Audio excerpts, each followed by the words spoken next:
Et effectivement, vous introduit dans l'univers de la finance, mais plus encore vous doter d'arguments et d'informations utiles pour y jouer votre part et surtout prendre toute votre part de bénéfices. C'est là l'argumentaire de cette thématique investissement que nous avons initié pour cette saison en compagnie de l'expert en la matière, Monsieur Guy Abi-Noguès. Nous parlons de pourquoi investir, c'est le sujet qui nous occupe. Bonjour Monsieur Abi. Bonjour. Bienvenue. Bonjour, merci. C'est vrai que la question, elle est directe, mais on va la décortiquer tout doucement et déjà savoir qu'est-ce que c'est qu'investir. Alors, écoutez, investir, c'est réaliser une dépense immédiate avec pour objectif d'en tirer un effet positif quantifiable à long terme. C'est-à-dire, c'est avec pour effet, d'avoir un profit sur le long terme. Lorsque vous décidez de mettre de l'argent dans un investissement, lorsque vous rentrez dans un processus d'investissement, c'est pour évidemment donc en gagner en retour. Nous allons chercher à savoir dans cette émission aujourd'hui, est-ce que tout le monde doit investir? Est-ce que tout le monde peut déjà investir? Alors, je vous dirais tout de suite que tout le monde peut investir et tout le monde doit investir. Tout le monde peut investir, pourquoi? Lorsque on se trouve dans une économie, vous avez les entreprises, vous avez l'État et l'administration et vous avez les ménages. Quand je parle des ménages, je parle des particuliers. Je parle également, donc, à travers ces particuliers, on parle des cadres supérieurs, cadres moyens, on parle du technicien en bâtiment, on parle des ouvriers, on parle de la ménagère, on parle donc de tout le monde. Vous voyez, les entreprises, quand elles investissent, elles renouvellent par exemple leur matériel de production, elles réalisent de ce fait un investissement. Alors, cet investissement, bien évidemment, c'est pour accroître leur productivité, c'est pour gagner davantage d'argent, c'est pour être plus compétitif sur le marché, et puis à la fin, bien évidemment, de pouvoir servir leurs actionnaires dans le partage des dividendes. Quand l'État investit à travers ses administrations, l'État investit et le retour investit par exemple en biens d'équipement, le retour attendu par l'État, c'est quoi? C'est l'amélioration du bien-être de ces populations. C'est un gain donc positif pour l'État. Mais quand un ménage, quand un particulier, par exemple, investit, bien évidemment, ce qu'il cherche dans cet investissement, c'est de pouvoir donc en tirer un profit, un bénéfice. Voilà, je décide donc de mettre une certaine somme d'argent sur un produit quelconque sur le marché. Mon souhait le plus cher, c'est évidemment de pouvoir, j'allais dire, retirer donc un gain de cet investissement que je viens de réaliser. Donc l'investissement est porté par l'envie du profit et se segmente, se stratifie à plusieurs niveaux. À ce niveau-là, j'ai envie de vous poser la question de savoir qu'est-ce qu'on investit en général et en particulier? Alors, qu'est-ce qu'on investit? Vous investissez, j'allais dire, du numéraire. Vous voyez, vous investissez du numéraire, c'est-à-dire de l'argent que vous mettez sur un produit quelconque sur le marché. Ça peut être sur le marché boursier, ça peut être sur le marché de l'immobilier. Et à partir donc de ce que vous faites, vous vous dites, à long terme, je dois pouvoir gagner de l'argent.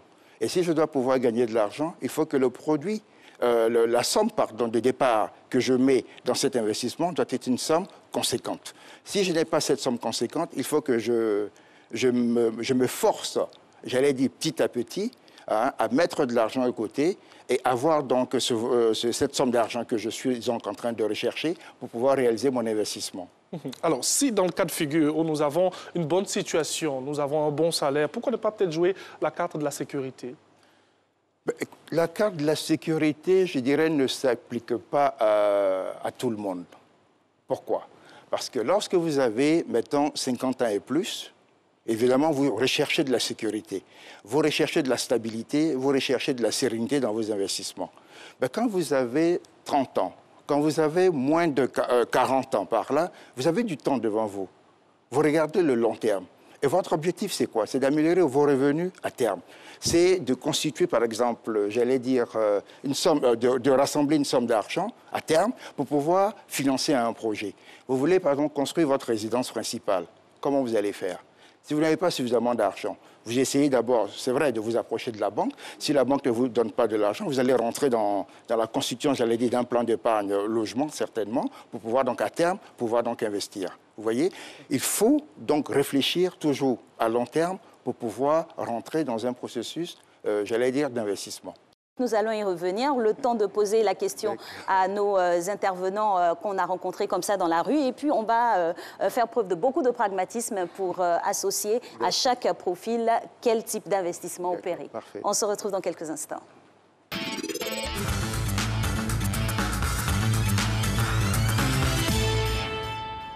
À mon avis, il faut avoir d'abord une idée de créativité, puisque aujourd'hui, si tu as assez d'argent sur toi, tu dis bon, comme j'ai l'argent, qu'est-ce que je dois faire pour que mon argent puisse avoir assez d'argent. Donc il y a des personnes qui peuvent commencer sur Kengari, avoir un magasin de Kengari, vendre des pièces d'achat de moto, un soir voiture, au fur et à mesure, un peu à l'avance. Il faut savoir ce sur quoi on veut se baser pour exercer l'activité. Par exemple, la vente d'habits, de paille. D'abord, il faut avoir un objectif bien précis. Moi, je voulais investir sur le domaine de véhicules, en fait, acheter pour revendre.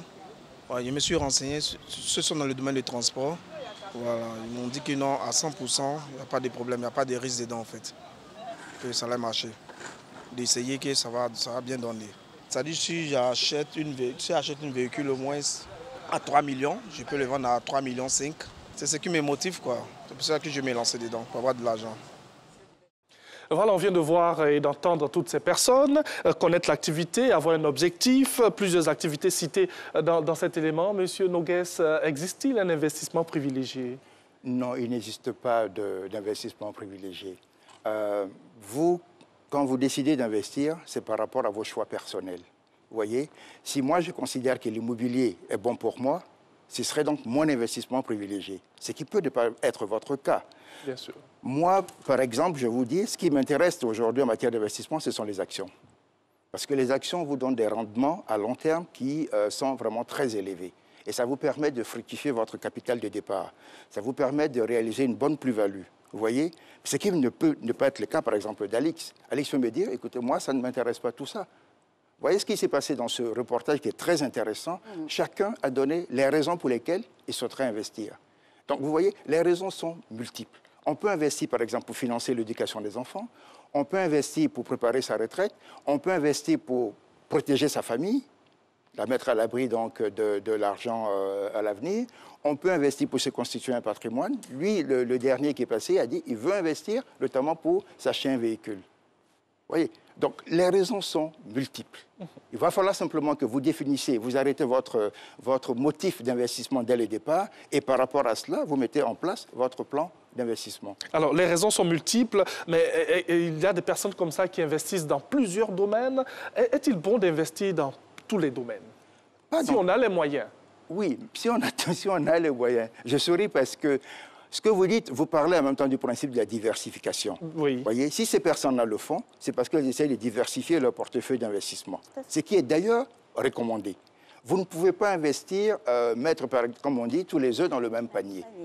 Si vous allez, par exemple, à la bourse, vous allez investir dans les actions, vous allez choisir donc les différents secteurs d'activité et vous allez investir dans ces différents secteurs d'activité. Vous allez choisir des obligations. Là aussi, vous allez choisir différents secteurs d'activité, y compris même l'État. Vous allez investir dans l'État, prêter de l'argent à l'État. Vous voyez? Donc, vous allez aussi constituer peut-être un patrimoine immobilier.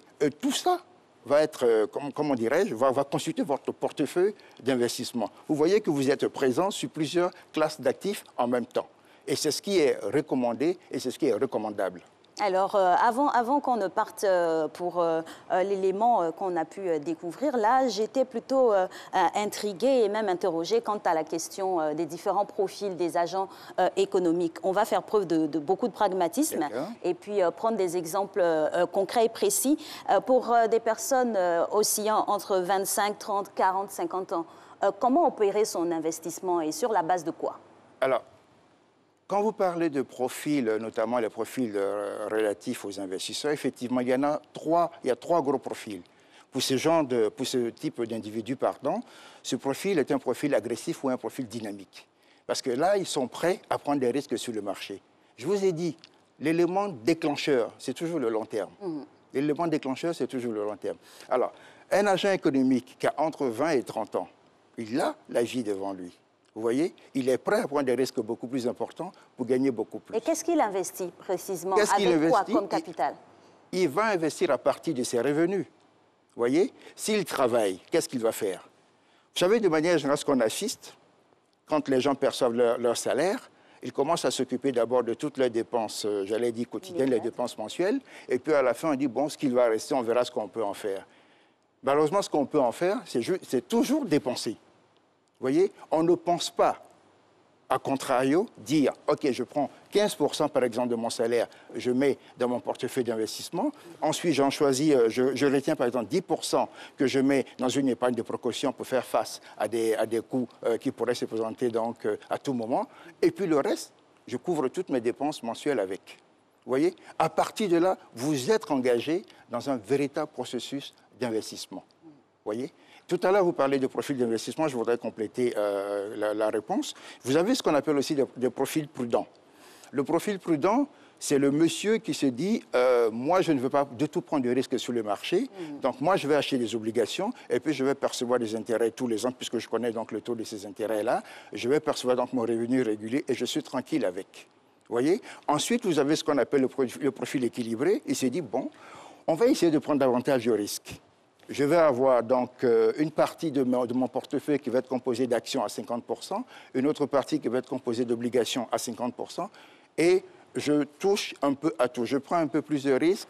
Entre-temps, je perçois quand même quelque chose de mes obligations, donc je me situe donc à l'équilibre du marché, sur une balance. Voilà les trois différents profils que nous avons sur le marché. Le profil prudent, le profil équilibré et puis le profil agressif relatif notamment à votre jeune agent économique. Merci beaucoup à vous, excellente journée. Et on va vous retrouver très bientôt. Alix, nous avons terminé pour aujourd'hui. C'est ça, c'est fini pour ce lundi. On se retrouvera demain donc avec la bonne humeur qui nous est dévolue. On vous souhaite de passer une agréable journée en compagnie des programmes de RTI. Belle journée à vous. Merci Alix, portez-vous bien.